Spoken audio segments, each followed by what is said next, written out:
સવારના પોરમાં જુનાગઢમાં આટલું બધું ટ્રાફિકમાંથી થઈ એક ગાડીમાં 3 જણા સનરાઈઝ જોતા જોતા ઓફરોડિંગ કરીને પહોંચી ગયા હતા કોલેજે. આનામાંથી તમે કંઈક મોટિવેશન લેજો. પેપરમાં કઈ નથી આવડ્યું તોય આટલો બધો ખુશ છે.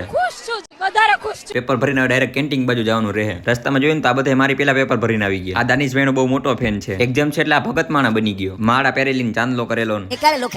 આ તો દાનિશભાઈનો બહુ મોટો ફેન છે. દાનિશભાઈ હારે જ વાત કરતો હતો. દાનિશભાઈ તમે મૂકીને કેમ વયા ગયા? दानिश जिंदा रहते थे, किसी का नाम ही नहीं रहता.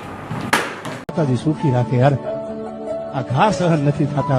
મેં પછી જોયો 200 મેગાપિક્સલ નો કેમેરા. ધીમે ધીમે 2 વારમાં 500 મેગાપિક્સલે પૂગી જાય. અહીંયા લોકો પેપર સોલ્વ કરતા હતા. આ વાંચવામાં એટલો મશગુલ થઈ પેપર પૂરું થઈ ગયું ને અડધી કલાક થઈ ગઈ તો હજી વાંચતો તો જા. નારિયેળીના પાંદડાનું સ્મગલિંગ થતું હતું. છોકરાએ હાથમાં મહેંદી કરાવી. આવું મેં પહેલી વાર જોયું. પાછો તો મોઢું હંતાડે. મને ખબર નહોતી એમાં પાછળથી ચોકલેટ ખાતા હતા. મને જોઈને ચોકલેટ ખાવાનું બંધ કરી દીધું. એક્ઝામ ભરીને ડાયરેક્ટ વયો ગયો તો ડીમાર્ટે. ત્યાં અમારું ચેકિંગ એમ કર્યું કે ભેગો બોમ્બ ના લઈ ગયા હોય. ડીમાર્ટમાંથી આને થોડુંક શોપિંગ કરવાનું હતું.